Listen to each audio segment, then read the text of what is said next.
മറ്റു ചില വാർത്തകളിലേക്ക് കൂടി നമുക്ക് ഒന്ന് പോകണം. അത് പശ്ചിമ ബംഗാളിൽ നിന്നാണ്. തൃണമൂൽ കോൺഗ്രസ് മമതാ ബാനർജി വലിയ പ്രതിസന്ധി നേരിടുന്ന സാഹചര്യമുണ്ട്. ഇപ്പോൾ ഒരു പുതിയ പ്രതിസന്ധിയിലേക്ക് അവർ ചെന്ന് കുടുങ്ങുകയാണ്. മാത്രമല്ല എന്ന് വെച്ചാൽ 440 കോടി രൂപയുടെ 2 ബാങ്ക് അക്കൗണ്ടുകൾ തൃണമൂൽ കോൺഗ്രസിൻ്റേത് മരവിപ്പിച്ചു എന്ന ഏറ്റവും പ്രധാനപ്പെട്ട വിവരങ്ങൾ പുറത്തു വരികയാണ്. ഇതുമായി ബന്ധപ്പെട്ട അന്വേഷണം ആവശ്യപ്പെട്ടിരിക്കുകയാണ് വിമത MLA മാർ. തൃണമൂൽ കോൺഗ്രസിൽ ആഭ്യന്തര തർക്കം രൂക്ഷമാകുന്നതിനിടയിലാണ് ഈ അക്കൗണ്ടുകളിലെ പണം മരവിപ്പിച്ചിരിക്കുന്നത്. ഈ പാർട്ടി ഫണ്ടുകൾ കൈകാര്യം ചെയ്യുന്നതുമായി ബന്ധപ്പെട്ട് തർക്കം ഉടലെടുത്തപ്പോൾ മമതാ ബാനർജിയുടെ പാർട്ടിക്കാർ തന്നെ അല്ലെങ്കിൽ കൂടെയുള്ളവർ തന്നെ നൽകിയ പരാതിയിൽ തുടർന്നാണ് ഈ അക്കൗണ്ടുകൾ മരവിപ്പിച്ചത് എന്നാണ് മനസ്സിലാക്കേണ്ടത്. സ്വകാര്യ ബാങ്കുകളാണ് ഈ അക്കൗണ്ടുകൾ. ഇതിൽ 440 കോടിയാണ്. ഇതോടെ ഈ പണത്തിൻ്റെ സോഴ്സ് എന്താണ് എന്നാണ് ഇപ്പോൾ വിമതപക്ഷം ചോദിക്കുന്നത്. ഈ തട്ടിപ്പിലൂടെയും അഴിമതിയിലൂടെയും മറ്റും സമ്പാദിച്ച പണം എന്നാണ് ആരോപണം. കൃത്യമായി മറുപടി പറയേണ്ടി വരും മമതാ ബാനർജി. TG സജിത്ത് വിവരങ്ങളുമായി ചേരുകയാണ്. സജിത്ത്, ഇതിപ്പോൾ മമതാ ബാനർജി നേരിടുന്ന അസാധാരണമായ പ്രതിസന്ധി നമുക്കറിയാം. ഇപ്പോൾ ഈ പണം, ഇത്രയധികം പണം എന്നുള്ളതും പ്രധാനമാണ്. ഈ പണം ഇനിയിപ്പോൾ വിനിമയം നടത്താൻ പറ്റാത്ത തരത്തിലേക്ക് കൂടി പാർട്ടി കുടുങ്ങിയിരിക്കുകയാണ്. തീർച്ചയായിട്ടും രഞ്ജിത്ത്, TMCയിലെ ആഭ്യന്തര തർക്കങ്ങൾ അത് നിയമ പോരാട്ടത്തിലേക്കും കടക്കുന്നു എന്നതാണ് ഇപ്പോഴത്തെ സാഹചര്യം. പാർട്ടി രണ്ടാവുമ്പോൾ വിമതർ ഒരു വശത്ത്, ഔദ്യോഗിക വിഭാഗമെന്ന് അവകാശപ്പെടുന്നവർ മറുവശത്ത്, അവിടെയും തർക്കമാവുന്നത് പാർട്ടിയുടെ ഫണ്ട്, ഈ ഫണ്ട് ആര് വിനിയോഗിക്കുമെന്നതാണ്.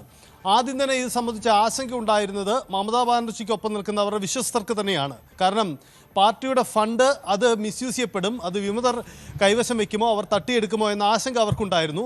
അതൊരു പരാതി അവർ ഉന്നയിക്കുകയും ചെയ്തതാണ്. കാരണം പാർട്ടിയുടെ ട്രഷറർക്ക് മാത്രമേ ഔദ്യോഗികമായി ഇത് കൈകാര്യം ചെയ്യാൻ കഴിയുകയുള്ളൂ. അതുകൊണ്ട് തന്നെയാണ് സംഘടനാ പുനഃസംഘടനയടക്കം അവർ നടത്തുകയും ചെയ്തത്. പക്ഷേ ഇപ്പോഴുണ്ടാകുന്ന സാഹചര്യം വിമത വിഭാഗവും മറുനീക്കവുമായി മുന്നോട്ട് വന്നു എന്നതാണ്. 3 സ്വകാര്യ ബാങ്കുകളിലെ അക്കൗണ്ടുകൾ, 3 അക്കൗണ്ടുകളിലാണ് 440 കോടിയിൽ പരം രൂപയുള്ളത്. ഈ പണം, അതിൻ്റെ സോഴ്സ് കണ്ടെത്തണം. ഇത് പാർട്ടിക്ക് എങ്ങനെ ഈ പൈസ കിട്ടി, ഇതിൻ്റെ സോഴ്സ് എന്താണ്, ഇത് കണ്ടെത്തണം. ഇത് സംബന്ധിച്ച് അന്വേഷണം വേണം. ഇതാണ് ആവശ്യം ഉന്നയിക്കുന്നത്.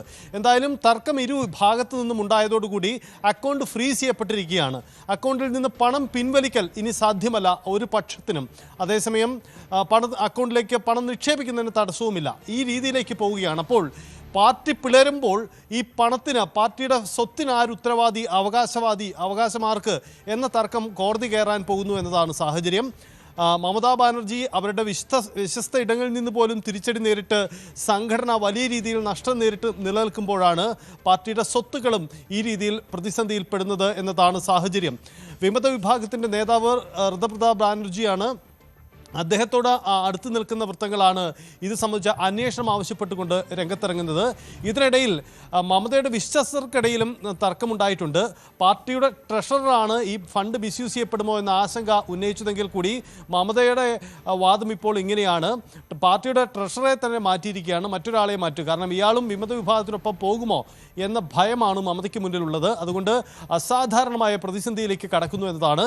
സംഘടനാ തലത്തിൽ വലിയ തിരിച്ചടി, അതിനെ ചെറുത്തു നിൽക്കാൻ പുനഃസംഘടന അടക്കം കൊണ്ടുവന്ന് മമത നടത്തുന്ന നീക്കങ്ങൾക്ക് പുതിയ വെല്ലുവിളി ഉണ്ടാക്കുന്നത് ഇപ്പോഴത്തെ സാഹചര്യമാണ്. പാർട്ടിയുടെ സ്വത്തുവകകളുടെ ഉത്തരവാദി ആര്, അവകാശവാദി ആര് എന്ന ചോദ്യമാണ് ഉയരുന്നത്. ബാങ്ക് അക്കൗണ്ട് തന്നെ ഇതിൽ തർക്കമായി മാറുകയാണ്. എന്തായാലും ഈ തർക്കം കോടതിക്കും നിയമ സംവിധാനങ്ങൾക്കും മുന്നിലേക്ക് എത്തുമ്പോൾ ഇതിൻ്റെ സോഴ്സ് കാണിക്കേണ്ടി വന്നേക്കാം. ഈ അക്കൗണ്ടിലെത്തിയ പണം എവിടുന്ന് എന്ന ചോദ്യങ്ങളൊക്കെ ഒരുപക്ഷെ വലിയ അന്വേഷണത്തിനും ഇടവച്ചേക്കാം. സജിത്താണ് വിവരങ്ങൾ പങ്കുവച്ചത്.